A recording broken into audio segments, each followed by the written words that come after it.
अस्सलामुअलैकुम दोस्तों, treasure of knowledge third edition में हमने साइंस क्लास 4 के जो एमसीक्यूज़ का सिलसिला शुरू किया है। इस हवाले से आज हमारे साथ यूनिट नंबर 9 है और टॉपिक हमारे साथ है अर्थ इन दी सोलर सिस्टम, यानी जो निज़ाम शमसी है उसमें अर्थ की हैसियत है।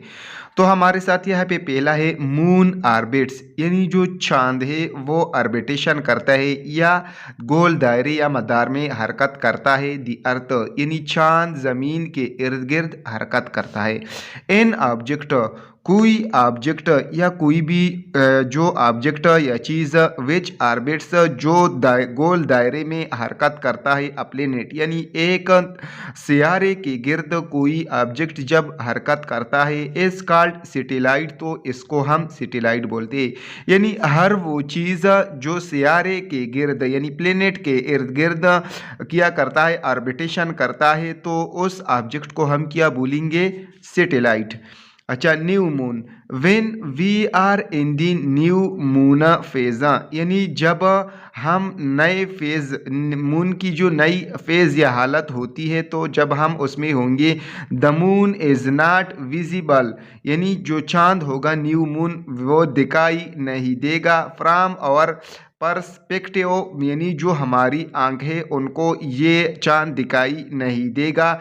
Because it is positioned between the sun and the earth, क्योंकि उस वक्त ये क्या होता है, ये मौजूद होता है या ये पोजीशन पर होता है बिटवीन द सन और अर्थ, यानी ज़मीन और सूरज जो है ये इसके दरमियान होता है।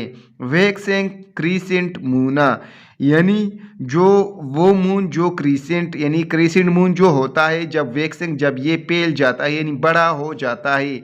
When we see only a silver of the moon surface, जब हम सिर्फ एक सिल्वर की तरह देखते हैं एक चांद को, यानी वो सिल्वर की तरह दिखाई देता है उसकी सतह। वी कॉल इट, तो हम इनको पुकारते हैं, यानी जो न्यू मून होता है तो एक दो दिन के बाद वो क्रीसेंट मून कहलाता है। तो it we call it waxing crescent moon, तो हम इनको क्रीसेंट मून कहते हैं। Waxing crescent moon shows the start of the lunar month, यानी जो कमरी महीना होता है उसकी स्टार्ट के हवाले से कि नया कमरी महीना शुरू हो गया। तो वैक्सिंग क्रीसेंट मून जो होता है ये आपको इस हवाले से बताता है कि नया महीना इस्लामी शुरू हो गया है या कमरी महीना शुरू हो गया।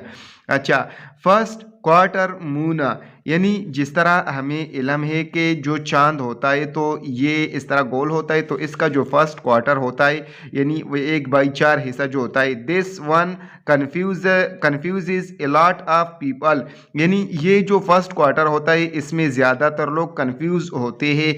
In this case the term is used because the moon is in the first quarter of the 30 days, यानी ये जो 30 दिन का चांद होता है उसमें ये पहले क्वार्टर पर मुश्तमिल होता है, यानी चांद के जो हिस्से होते हैं, मिसाल के तौर पर पहला हिस्सा, फिर पूरा चांद, फिर तीसरा हिस्सा, फिर नया चांद जो बनता है उससे। तो इसमें ये 30 दिन जो होते हैं पहले 30 दिन के हिसाब से ये फर्स्ट क्वार्टर कहलाता है।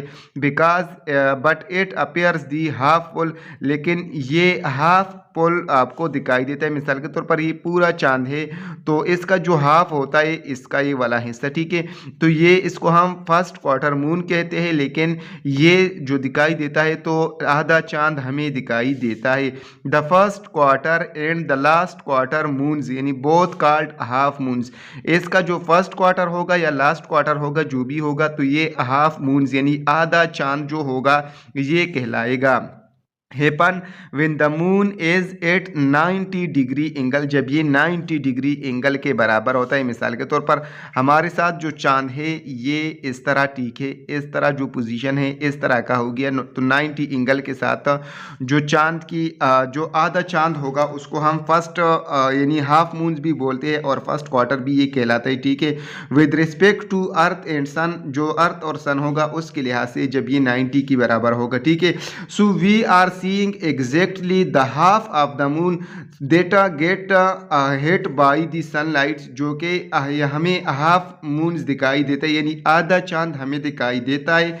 और जो कि क्या होता है, that gets hit by the sunlight, जो सूरज की रोशनी से यानी वो रोशन होता है। ठीक है, आगे हमारे साथ है वैक्सिंग गिब्बस मून, यानी जो गिब्बस मून होगा ये वैक्सिंग यानी जब हाफ से ज़्यादा जब ये बढ़ जाएगा, यानी तीसरा हिस्सा जो होगा तो हाफ से ज़्यादा होगा तो उसको हम वैक्सिंग यानी जो ज़्यादा हो जाता है गिब्बस मून, इसको हम गिब्बस मून भी बोलते हैं। एट अकर ये वाक़ होता है व्हेन मोर देन हाफ, यानी यहाँ पे आप देख सकते हो ये यहाँ पे न्यू चांद है और यहाँ पे ये वैक्सिंग चांद है, यानी ये बढ़ता जा रहा है। ठीक है, राइट से लेफ्ट की तरफ बढ़ता जा रहा है। ठीक है, अच्छा आगे हमारे साथ ये वाला जो हिस्सा है ये फर्स्ट क्वार्टर कहलाता है, राइट से लेफ्ट की तरफ। ठीक है, तो ये इसका फर्स्ट क्वार्टर है। अच्छा वैक्सिंग यानी जो गिब्बस होगा, यानी जो क्वार्टर से यानी फर्स्ट क्वार्टर से ज़्यादा हो जाए और बढ़ता जा रहा हो तो उसको हम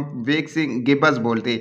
अच्छा 14वीं का चांद है, फुल हो गया। अब ये लेफ्ट से राइट की तरफ कम होना शुरू हो जाएगा। ठीक है, यानी यहाँ पे पहले जो कमरी महीने शुरू होते हैं तो राइट से लेफ्ट की तरफ बढ़ता जा रहा था। अब जो महीने का यानी आधा महीना गुजर गया, यानी हाफ चांद जो 14वीं के चांद के बाद ये उस साइड पे लेफ्ट से राइट की तरफ कम होना शुरू होता है, तो इसको हम बोलते हैं वेनिंग गिब्बस। ये वैक्सिंग गिब्बस है और ये वेनिंग गिब्बस, और ये लास्ट क्वार्टर बन गया और ये वेनिंग क्रीसेंट। ये वैक्सिंग क्रीसेंट उस साइड पे होगा और वेनिंग क्रीसेंट लेफ्ट साइड पे होगा। ठीक है, तो waning gibbous moon when we can see, यानी जब हम देख सकते हैं रफली 3 क्वार्टर ऑफ द मून, यानी जो 3 क्वार्टर्स ऑफ मून सरफेस हम जब देखते हैं तो हम इनको वेनिंग बोलते हैं। ठीक है, ये वेनिंग गिब्बस है। ठीक है, अच्छा ये वाला है वेनिंग गिब्बस मून, ये वाला। ठीक है, ये हमारे साथ वेनिंग गिब्बस मून की एग्जांपल है। अच्छा last quarter moon,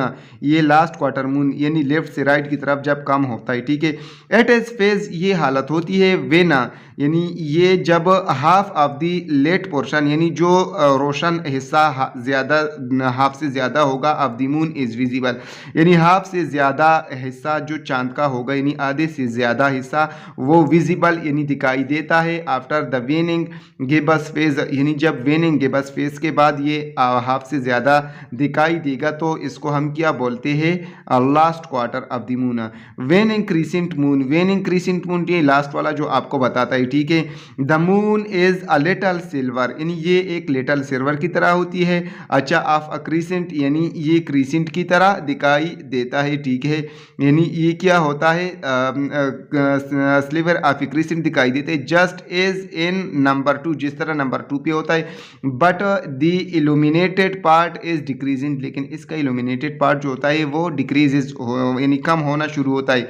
2 terms to memorise, waxing, waxing का मतलब है ग्रोइंग इन इल्यूमिनेशन, यानी इनकी जो इल्यूमिनेशन या रोशनी है उसके लिहाज से, यानी जो चीज़ें रोशन होती हैं इनको हम इल्यूमिनेट ऑब्जेक्ट बोलते हैं। ठीक है, तो जब ये अगर ग्रो होता है यानी उनकी जो रोशनी वो बढ़ती जा रही तो हम इनको वैक्सिंग बोलेंगे।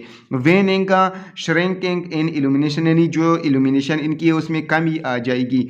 When the moon passes between the sun, जब सूरज जो चांद होगा वो सूरज और अर्थ के दरमियान गुजरता है, देन सोलर एक्लिप्स अकर, तो फिर वहाँ पे सोलर एक्लिप्स होगा। ठीक है, ये चांद है अर्थ और सन के दरमियान आ जाए, जब चांद जो है वो अर्थ और सन के दरमियान आ जाए तो इनको हम सोलर एक्लिप्स बोलेंगे, यानी जो सूरज ग्रहण है हम इनको वो बोलेंगे। व्हेन द अर्थ, ठीक है, जब अर्थ पासिस, जब ज़मीन गुजरती है बिटवीन द सन, सूरज के दरमियान, एंड द मून और चांद के दरमियान, यानी जब सूरज और चांद के दरमियान सूरज और ज़मीन के दरमियान चांद आ जाए तो इसको हम सोलर एक्लिप्स बोलेंगे। और जब ज़मीन चांद और सूरज के दरमियान आ जाए इनको हम ल्यूनर एक्लिप्स या चांद ग्रहण बोलेंगे। द ल्यूनर एक्लिप्स जो होता है क्या होता है, इसमें अर्थ दरमियान में आ जाती है, सोलर एक्लिप्स में चांद दरमियान में आता है। जब चांद दरमियान में आ जाए तो इसको हम सोलर एक्लिप्स बोलेंगे, और जब ज़मीन दरमियान में आ जाए तो इनको हम ल्यूनर एक्लिप्स बोलेंगे, यानी चांद ग्रहण। तो दोस्तों आज हमारा जो टॉपिक था इसमें एमसीक्यूज़ नहीं थे, ये आपके समझाने के लिए, यानी ये जो हमने यूनिट आगे इसके हवाले से एमसीक्यूज़ करने हैं, तो आपने जस्ट इनका खाका आपने सीख लिया कि पहले दिन का जो चांद होगा जो बिल्कुल दिखाई नहीं देता और सूरज और ज़मीन के दरमियान होता है, उनको हम न्यू मून बोलते हैं, ठीक है। फिर उसके बाद क्रीसेंट यानी वेक्सिंग क्रीसेंट जो बढ़ता जा रहा है, यानी जिनका साइज़ दिन ब दिन बढ़ता जा रहा हो, तो इनको हम वेक्सिंग क्रीसेंट मून बोलेंगे। अच्छा, अगर जो चाँद का 30 दिन के हिसाब से या 28 दिन के हिसाब से जो चाँद 28 दिन का होता है, तो 7वें दिन का जो चाँद होगा इसको हम बोलेंगे फर्स्ट क्वार्टर मून। अच्छा, इसके बाद वैक्सिंग जब फर्स्ट क्वार्टर से थोड़ा ये मज़ीद आगे बढ़ जाए, यानी फुल से कम होगा, हाफ से ज़्यादा होगा, इसको हम वैक्सिंग गेबस बोलेंगे, ठीक है। वैक्सिंग गेबस यानी फुल से कम होगा, हाफ से ज़्यादा होगा। फिर फुल चाँद जो होगा इसको, यानी ये 14वीं का चाँद होगा। फिर इसके बाद फुल से कम होगा और हाफ से ज़्यादा होगा, इनको हम वेनिंग गेबस यानी जो लेफ्ट साइड पे लेफ्ट से राइट की तरफ जो है वो कम होना शुरू होता है। इस तरह जो लेफ्ट साइड से राइट साइड की तरफ जो आखिरी क्वार्टर रह जाता है, यानी तीसरा हिस्सा मुकम्मल हो जाता है, तो इसको हम बोलेंगे लास्ट क्वार्टर। और इस तरह जो मज़ीद कम हो जाता है और इनको हम वेनिंग क्रीसेंट बोलते हैं, यानी जो एक स्लीवर की तरह हमें दिखाई देता है। तो आज की इस वीडियो में हमने सिर्फ इनका खाका सीखा कि वैक्सिंग में जो है वो चांद बढ़ता है राइट से लेफ्ट की तरफ, और वेनिंग में कम होता है लेफ्ट से राइट की तरफ। उम्मीद है आज की इस वीडियो में आपने ये जो अहम पॉइंट है इनको सीखने और समझने की कोशिश की होगी, क्योंकि यहाँ पे भी आपको वैक्सिंग का मतलब है ग्रोइंग इन इल्यूमिनेशन, जो इल्यूमिनेशन है उसमें इजाफा होता है, और श्रिंकिंग इन इल्यूमिनेशन का मतलब है वेनिंग जो होता है इसमें श्रिंकिंग इन इल्यूमिनेशन, ठीक है। और साथ में ये भी आपने सीखा कि सन और अर्थ के दरमियान जब मून आ जाए तो इनको हम सोलर इक्लिप्स बोलेंगे। इस तरह सन और अर्थ जो है सन और मून जो है इनके दरमियान अर्थ आ जाए तो इनको हम ल्यूनर इक्लिप्स बोलेंगे। उम्मीद है आज की वीडियो आपको ज़रूर पसंद आई होगी। वीडियो देखने का शुक्रिया।